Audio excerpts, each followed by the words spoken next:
काश मेरी बहू भी ऐसी होती। कुछ साल पहले टीवी पर एक सीरियल प्रसारित होता था, मेरी बहू रजनीकांत।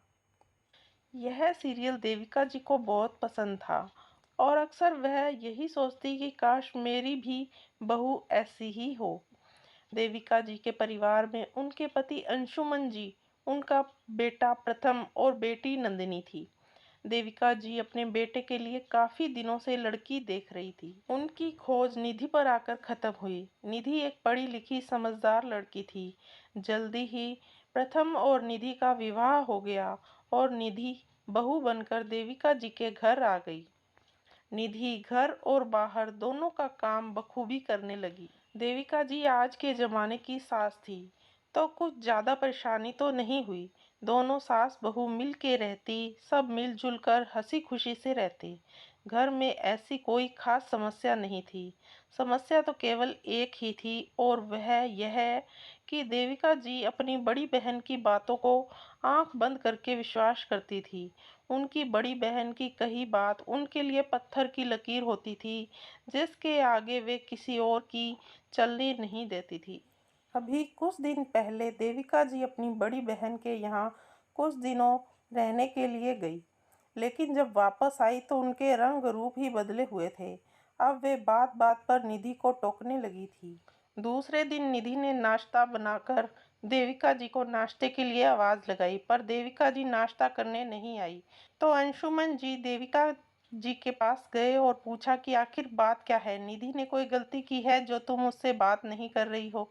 देविका जी ने मुंह बनाते हुए कहा, देखो दीदी की बहू तो उनसे हर चीज पूछ कर करती है और एक मेरी बहू है कि जो मुझसे बिना पूछे ही सब काम करती रहती है। इतने सालों में दीदी के बताए बगैर तो उनके घर में पत्ता भी नहीं हिलता। अरे पर तुमने ही तो कहा था निधि से कि यह घर तुम्हारा है, तुम जैसे चाहो वैसे रहो। हाँ तो कहा था, इसका मतलब यह थोड़ी है कि मुझसे पूछे ही ना और मेरे बताए बगैर ही करती रहे। मैं भी चाहती हूँ मेरी बहू ऐसी हो जैसी मेरी बहू रजनीकांत सीरियल में थी, हर काम मुझसे पूछ कर करे। अंशुमन जी समझ गए कि यह गोली किधर से चली है, जो उनके घर की शांति को भंग करने के लिए है। अंशुमन जी ने बाहर आकर निधि से बात की। बेटा, तुम्हारी मम्मी बुरी नहीं है, थोड़ी सी अपनी बहन की बातों में आ जाती है, पर पापा इसका कोई तो उपाय हो। उपाय तो है, जैसा मैं कहता हूँ वैसा करो। ऐसा कहकर अंशुमन जी ने निधि को उपाय बताया और कहा कि कल संडे है, कल सुबह से ही शुरू हो जाना। निधि ने खुश होते हुए कहा, ठीक है पापा। दूसरे दिन 8 बज गए पर निधि का कोई अता पता नहीं। तो देविका जी ने आवाज़ लगाई, अरे आज कोई चाय मिलेगी कि नहीं। लेकिन निधि ने कोई जवाब नहीं दिया। तो देविका जी ने निधि को आवाज़ लगाई। निधि देविका जी के पास आई तो देविका जी ने कहा, कहाँ हो सुबह से, जल्दी से एक कप चाय बना दो। निधि ने एक कप चाय बनाकर फटाफट देविका जी को दे दी। देविका जी ने कहा कि सिर्फ एक कप चाय बनाई, बाकी लोगों के लिए कौन बनाएगा। निधि ने कहा कि आपने सिर्फ एक कप के लिए ही कहा था, तो अब मैं ही कह रही हूँ सबके लिए चाय बना लो। ठीक है, ऐसा कहकर निधि सबके लिए चाय बना लाई। सब लोग चाय पी रहे थे।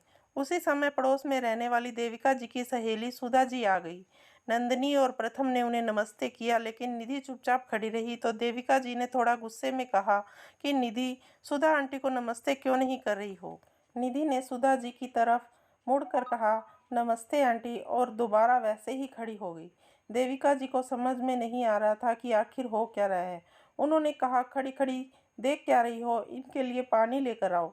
निधि अंदर गई और पानी लेकर बाहर आई, जिसे देखते ही सुधा आंटी, प्रथम, नंदिनी और देविका जी सभी हैरान रह गए। देविका जी ने कहा, यह क्या है। मम्मी जी, पानी है। अरे तुम बाल्टी में पानी भरकर क्यों लाई हो। मम्मी जी, आपने तो बताया नहीं कि गिलास में पानी लाना था। अब यह भी कोई कहने की बात है, इतनी अकल तो तुम में खुद में होनी चाहिए। पर मम्मी जी, आप ही तो चाहते थी कि जैसा आप कहें वैसा आपकी बहू करे। सब हैरान परेशान सास और बहू की बात सुन रहे थे और अंशुमन जी मंद मंद मुस्कुरा रहे थे। देविका जी को समझते देर न लगी कि आखिर ये हो क्या रहा है। उन्होंने अंशुमन जी की तरफ देखते हुए कहा कि मैं समझ गई कि निधि को आज हुआ क्या है। यह किसकी सलाह पर यह सब कर रही है? अंशुमन जी ने कहा, तुम्हें ही तो चाहिए थी रोबोटिक बहू, लो मिल गई। अब जो तुम कहोगी वही तो कर रही है, पर थोड़ा ढंग से समझाना। वह क्या है ना कि निधि अभी अभी नई रोबोट बनी है। देविका जी ने हंसकर कहा, मुझे माफ करो, मुझे नहीं चाहिए ऐसी बहू, मेरी तो पुरानी ही ठीक थी। और खबरदार, दोनों ससुर बहू ने दोबारा मुझे परेशान करने की कोशिश की तो। इतना कहकर सभी जोर जोर से हंसने लगे। दोस्तों, उम्मीद करते हैं आपको यह कहानी ज़रूर पसंद आई होगी। अगर कहानी पसंद आए तो इस वीडियो को लाइक करिएगा और अपने दोस्तों के साथ भी शेयर ज़रूर करिएगा। चैनल पर नए हैं तो चैनल को सब्सक्राइब करिएगा ताकि आगे भी आप हमारी नई नई कहानियों का आनंद उठा सकें। धन्यवाद।